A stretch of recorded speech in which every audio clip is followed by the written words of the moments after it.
ہے، یہ successful life ہے، یہ ہم سب کی خواہش ہے، اور اس خواہش کے پیچھے ساری دنیا سرپٹ دوڑ رہی ہے. لیکن پرابلم یہ ہوتی ہے کہ وہ اس اپنی خواہش کی تکمیل کے لیے بعض اوقات کسی ایک پہلو کو پکڑتے ہیں، مثلا پیسے کمانے کو پکڑتے ہیں، تو وہ پیسے کمائے چلے جاتے ہیں، پیسے کمائے چلے جاتے ہیں، پیسے کمائے چلے جاتے ہیں، باقی ساری چیزیں رہ جاتی ہیں. اچھا، اسی طرح کوئی اگر اپنے صحت کے معاملے کو دیکھتا ہے تو وہ اس پیسے کمانے میں صحت سفر ہو گئی. وہ اگر اپنے تعلقات کے معاملے کو دیکھتا ہے تو بعض اوقات وہ پیسے کمانے میں جو اپنے تعلقات ہیں ان کو وہ ضائع کر بیٹھتا ہے. میرے نزدیک سکسیسفل لائف ایک بیلنس کا نام ہے. بیلنس کن چیزوں کا؟ بیلنس کم از کم ان 3 چیزوں کا. نمبر 1 کہ اس کے پاس اپنی زندگی گزارنے کے لیے مناسب پیسے ہوں، مناسب آمدنی ہو اس کی. نمبر 2 وہ صحت مند ہو، اس کی جو ہیبٹس ہیں وہ ہیلدی ہیبٹس ہوں، وہ اس کی ڈائٹ ٹھیک ہو، اس کی جو عادات ہیں وہ صحت مند، لیونگ سٹائل اس کا بہتر ہو، صحت مند آدمی والا ہو. اور تیسرا یہ کہ اس کے جو تعلقات ہیں، جو اس کے قریبی لوگ ہیں، اس کے دوست ہیں، اس کے گھر والے ہیں، تو ان کے ساتھ اس کے تعلقات بڑے خوشگوار ہوں. اگر کسی بندے کے پاس یہ تینوں ہیں نا تو پھر آپ سمجھ لیں کہ اس کے تینوں پیپرز میں نمبر آئے ہیں. ادروائز ایک پیپر میں آپ جتنا بھی کر لیں آپ زیادہ سے زیادہ اس کے 100 مارکس لے سکتے ہیں نا. تو یہ اگر اسے ہم 100 میں سے دیکھیں تو ان میں سے ہر ایک کا جو حصہ ہے وہ 33.3 ہے. تو آپ جتنے بھی پیسے کما لیں آپ نے زیادہ سے زیادہ کتنا اچیو کیا؟ 33.3. اس کے مقابلے میں اگر آپ نے صحت کھو دی ہے، اگر آپ نے تعلقات کھو دیے ہیں، آپ نے اپنے بچوں کی بچپن کو انجوائے نہیں کیا، آپ نے اپنے والدین کی خدمت نہیں کی، آپ کے دوست احباب نہیں ہیں جن کی محفل کو، جن کی کمپنی کو آپ انجوائے کرتے ہیں، تو پھر وہ پیسے جو ہیں وہ ان باقی چیزوں کو کور نہیں کرتے. تو اس لیے میرے نزدیک سکسیسفل لائف جو ہے اس کے یہ تینوں پہلو ہیں کہ بندہ صحت مند ہو، بندے کے پاس مناسب لائف سٹائل رکھنے کے لیے پیسے موجود ہوں، مناسب آمدنی ہو اس کی، اور تیسرا یہ کہ اس کے تعلقات بہت اچھے ہوں، بہت بہتر ہوں اپنے قریب کے لوگوں سے بھی اور اپنے دوستوں سے بھی. صحت مند زندگی کیسے گزار سکتے ہیں؟ اس کے لیے نا ہمیں پیارے نبی صلی اللہ علیہ وسلم کی 3 4 5 سنتیں ہیں جن کے اوپر ہمیں عمل کرنا ہے. مثلا ان میں سے ایک خوراک کی سنت ہے. صحت مند زندگی کہاں سے آتی ہے؟ جو ہم انٹیک لیتے ہیں وہ خوراک کی صورت میں ہے یا ہوا کی صورت میں ہے. یہ دونوں ہیں جو ہمارے جسم کے اندر جاتی ہیں چیزیں، اور یہی ہمارے جزو بدن بنتی ہیں. ہم خوراک کے معاملے میں اگر تھوڑا سا کانشیس ہو جائیں، ایک تو یہ جو بے تحاشا ہم کھاتے ہیں، ہوٹلنگ کرتے ہیں، ان سے مناسب سی پرہیز ہو جائے. پھر اسی طرح جو ہمارے پیارے نبی صلی اللہ علیہ وسلم کا کھانے کے متعلق آداب ہیں، جیسے تھوڑی سی بھوک رکھ کے کھانا، کھانے سے پہلے پانی پینا، کھانے کے بعد پانی نہیں پینا، اسی طرح شام کے کھانے کے بعد تھوڑی چہل قدمی کرنا، تو اسی طرح دوپہر کے کھانے کے بعد تھوڑی دیر آرام کرنا. تو یہ وہ چیزیں ہیں جو آپ نے خوراک کی صورت میں انٹیک لیا ہے اس کو آپ کے جسم کا حصہ بنائیں گی، جزو بدن بنائیں گی، اچھے سے اس کو یعنی ہضم کروائیں گی. اسی طرح جو ہوا ہے اس معاملے میں ہمیں یہ ان چیزوں کا خیال رکھنا چاہیے. مثلا اگر دن میں آپ کسی شہر میں رہتے ہیں جیسے مجموعی طور پہ آلودہ فضا ہے ہر جگہ پہ، تو آپ فجر کے وقت اٹھنے کی عادت ڈالیں، نماز فجر پڑھیں اور اس کے بعد نکلیں. وہ شہر بھی ہے نا تب بھی وہاں پہ اس ٹائم پہ ہوا جو ہے وہ آپ کو پاکیزہ ملے گی، صاف ستھری ملے گی. تو آپ اس ٹائم پہ تھوڑی واک کریں، اگر جاگنگ کر سکتے ہیں آپ جاگنگ کریں. اچھا ہے کہ تھوڑی آپ جاگنگ کریں، ورزش ہو جائے گی. تو اس سے جو ہوا کا انٹیک ہے نا وہ دن میں کوئی ایک ٹائم تو ایسا آئے گا کہ جب آپ بہتر ہو رہا ہوگا، وہ صاف ستھری آکسیجن، صاف ستھری ہوا آپ کو مل رہی ہوگی. تو ان 2 چیزوں کے اوپر عمل کریں. پھر اسی طرح اگر آپ تھوڑی بہت آپ کی طبیعت خراب ہوئی ہے تو فوری طور پہ جو ہے وہ میڈیسن لینے کی یا فوری طور پہ اینٹی بایوٹکس لینے کی، ان چیزوں کی لینے کی بھی ضرورت نہیں ہوتی. بعض اوقات ایسے ہوتا ہے کہ وہ خوراک ہی کے ذریعے سے اسے سیٹ کیا جا سکتا ہے.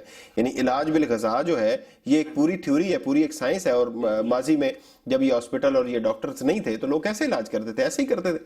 بندے کو خود اپنے اندر جائزہ لینا چاہیے کہ میری خوراک میں کون سی ایسی تبدیلی آئی ہے جس وجہ سے میں مطلب تھوڑی طبیعت میں اکتاہٹ محسوس کر رہا ہوں، تھوڑی میں سر درد محسوس کر رہا ہوں، پیٹ میں درد ہو رہا ہے.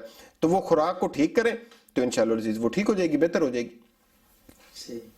اور سر مناسب آمدنی کو کیسے یعنی کہ بہتر کیا جا سکتا ہے کہ آمدنی کس طرح سے مناسب انداز میں کمائی جا سکتی ہے؟ ویسے تو جی پیسے جو ہے نا یہ اس میں انسان کے جو خواہش ہے نا اس کی کوئی لمٹ نہیں ہے. لیکن آپ نے بھی بزرگوں سے سنا ہوگا، ہم نے بھی سنا ہے کہ ہمارے بزرگ یہ کہتے تھے پنجابی میں جب وہ دعا کرتے تھے کہ یا اللہ لوڑ دی تھوڑ نہ دیں. تو لوڑ دی تھوڑ جو ہے نا یہ اگر کسی کو نہیں ہے اللہ تعالیٰ کی طرف سے تو اس کا مطلب ہے اس کے پاس مناسب پیسے ہیں. یعنی جتنے اس کو ضرورت ہے. ویسے تو آپ جتنا مرضی تعیشات کے اوپر جتنے مرضی لگائیں، لوگ بڑے بڑے پیسے لگا دیتے ہیں. لیکن مناسب آمدنی کا مطلب یہ ہے کہ آپ کے پاس اپنے ایک مناسب لیونگ سٹائل کے لیے یا آپ کو اپنے اخراجات کے لیے کسی سے پیسے مانگنے نہ پڑیں، آپ کے اپنے پاس ہوں وہ پیسے.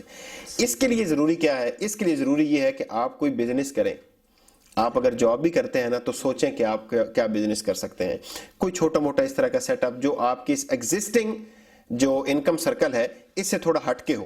یعنی میں یہ ایک اکانومسٹ کے طور پہ، میرے چونکہ اکنامک سبجیکٹ رہا ہے، تو میں اس میں سجیسٹ کروں گا کہ بندے کی جو انویسٹمنٹ ہے یا بندے کی انکم کے ذرائع وہ کبھی بھی 1 یا 2 نہیں ہونے چاہیے. یعنی 1 تو بالکل نہیں ہونا چاہیے، 1 سے زائد ہونے چاہیے.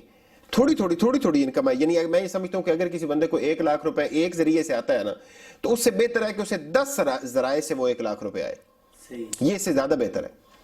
وہ جاب کرتا ہے وہ جاب کرے، ہم یہ نہیں کہہ رہے کہ جاب چھوڑ، لیکن جاب کے ساتھ وہ یہ سوچے کہ مجھے اور کہاں سے پیسے آ سکتے ہیں. وہ کوئی تھوڑی بچت کر کے، تھوڑی سیونگز کر کے، تو وہ وہاں پہ کوئی چھوٹا سا سیٹ اپ نکالے، لگائے. جیسے کوئی فوڈ کے حوالے سے ہو سکتا ہے، کسی بے روزگار کو ساتھ ملا کے وہ ہو سکتا ہے، کوئی جوائنٹ وینچر ہو سکتا ہے. تو وہ دیکھتا رہے کہ کہاں پہ تھوڑی انویسٹمنٹ سے جو ہے وہ میں کام کر سکتا ہوں. اور اگر آپ نے جاب شروع کی ہے اور جاب کرنے کے 2 سال 3 سال 4 سال 5 سال گزر گئے ہیں اور آپ نے اپنی کوئی انویسٹمنٹ نہیں کی، چھوٹی انویسٹمنٹ وہ آپ نے نہیں کی ہے، تو آپ سمجھ لیں کہ آپ کی آمدنی کبھی بھی مناسب نہیں ہونے والی. مناسب آمدنی کا مطلب یہ ہے کہ آپ کی انویسٹمنٹس ہوں، آپ کے چھوٹے بزنس پاکٹس ہوں جہاں سے آپ کو کچھ نہ کچھ مناسب جو ہے وہ پیسے آتے رہیں تاکہ آپ سٹیبل رہیں. تو میرے خیال میں کوئی اسٹوڈنٹ ہے تب بھی، کوئی پروفیشنل ہے تب بھی، اسے اپنی جڑیں مضبوط کرنے کے لیے تھوڑی انویسٹمنٹ جو ہے وہ کرنی چاہیے.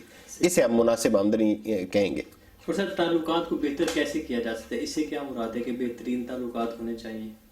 بہترین تعلقات وہ ہیں جن کو مل کے ہمیں خوشی ملتی ہے، جو ٹینشن میں ہماری ٹینشن کو ریزالو کرتے ہیں، جن کی ایک ہنسی سے ہمارے دن کی ٹینشنیں کم ہو جاتی ہیں. یعنی بندہ گھر جائے، اگر آپ کے چھوٹے بچے ہیں تو وہ بچے جب آپ کو مسکرا کے ملتے ہیں، خوش آمدید کہتے ہیں، تو بندہ دن کی ساری پریشانی بھول جاتا ہے. لیکن اگر بندے کے پاس ان بچوں کے لیے ہی ٹائم نہ ہو تو یہ کون سے اس کے تعلقات ہیں؟ پھر والد والدہ سوچ رہے ہیں، بوڑھے والد والدہ ہیں کہ ہمارا بچہ ہمارے پاس آ کے بیٹھے گا، ہم سے پوچھے گا امی دن کیسا گزرا، ابو دن کیسا گزرا، دوائی لی ہے نہیں لی، واک کی تھی، کیا کیا تھا. وہ یہ سوچ رہے ہیں، اور ہمیں آفس کا کام ہے، ہم ان کو بھی ٹائم نہیں دے رہے. بیگم یہ سوچ رہی ہے کہ اس نے 2-4 باتیں کرنی ہیں اور ہم اسے کہہ رہے ہیں کہ نہیں جلدی سے کھانا دو مجھے، پھر مجھے کچھ اسائنمنٹ بنانی ہے، یہ وہ. آپ یعنی پیسے کمانے میں یا جاب میں، اپنی پروفیشنل لائف میں اتنے بزی ہوں کہ جو آپ کے قریب کے لوگ ہیں ان کو جو وقت چاہیے وہ آپ نہ دے پائیں تو آپ ایگزاسٹ ہو جائیں گے. آپ بیرل انسان ہیں، ہم سوشل اینیمل ہیں. اللہ تعالیٰ نے ہمیں ایک معاشرے کے اندر رہنے کے لیے پیدا کیا ہے، وہ وہاں سے بھی ہمیں ایک روحانی خوراک، ایک روحانی جو ہے وہ ایک طرح سے فیول چاہیے ہوتا ہے جو ہماری انرجی کو بحال رکھتا ہے، صرف خوراک سے نہیں ہوتا وہ. تو وہ اگر بچے کی کلکاریاں، بچے کی مسکراہٹیں ہم اس کو جذب نہیں کر رہے، اپنے امی ابو کی دعاؤں کو نہیں لے رہے، ہم جذب نہیں کر رہے، اپنی بیگم کے ساتھ، اپنے بہن بھائیوں کے ساتھ ہم وقت گزار کے اس خوشی کو جذب نہیں کر رہے، تو یہ ہمارے جسم کے اوپر، ہماری صحت کے اوپر برے اثرات ڈالے گی. تو یہ میں اس کو سکسیسفل لائف نہیں سمجھتا. اسی طرح ایک بہت بڑا پارٹ ہے وہ ہے دوستی کا. بچپن کے جو دوست ہوتے ہیں وہ بندے کو ایک ساتھ ان کے لانگ ٹرم بالکل چلتے ہیں، ان کو لے کے چلنا چاہیے. دوستیاں تعلقات بڑھانے چاہیے. آپ دوستوں کو گھر بلائیں، کھانا کھلانے کی عادت ہونی چاہیے آپ کو، آپ کے گھر والوں کو، آپ کے دوستوں کو بھی ایسے ہی. اور دوستوں کو اسی طرح سے، یعنی اگر 3 4 5 7 10 دن گزر رہے ہیں، آپ ایک واٹس ایپ میسج کر دیں، ایک ریکارڈنگ کر کے انہیں بھیج دیں کہ جناب مجھے آپ کی یاد آ رہی تھی، خیال آ رہا تھا آپ کا. تو یہ آپ کی صحت کے اوپر اچھے اثرات ڈالے گا. پھر ہمارے پیارے نبی صلی اللہ علیہ وسلم کی سنت ہے چھوٹے موٹے گفٹس دینے چاہیے.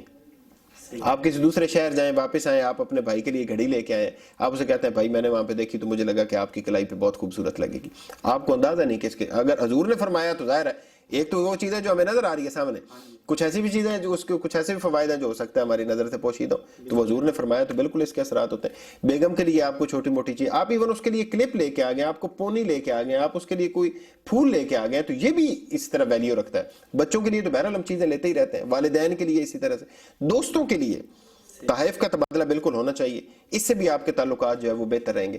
پھر ہمارے پیارے نبی صلی اللہ علیہ وسلم کی ایک سنت ہے، وہ ہے مسکراتے چہرے کے ساتھ ملنا.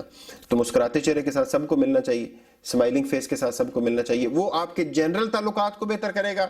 پھر اس کے بعد دوسری لیئر ہے جو آپ کے دوست احباب ہیں، ان کے ساتھ آپ تحائف کا تبادلہ کرتے ہیں، گیٹ ٹوگیدر کرتے ہیں، دعوت کرتے ہیں ایک دوسرے کی، ملتے جلتے ہیں، وہ ان کے ساتھ کرے گا. پھر اس کے بعد آپ کے بلڈ ریلیشنز ہیں، جو آپ کے بہن بھائی ہیں، امی ابو ہیں، آپ کے گھر والے ہیں سارے، ان کے ساتھ. تو آپ ان تینوں لیئرز کے اندر اگر اپنے تعلقات کو بہتر رکھتے ہیں تو یہ آپ کی سکسیسفل لائف کے پورے 33.3 نمبر ہے. اور اس کا ایک بڑا حصہ ہے، یعنی سکسیسفل ہونے کا، خوش ہونے کا، خوش و خرم زندگی گزارنے کا یہ ایک بڑا ذریعہ.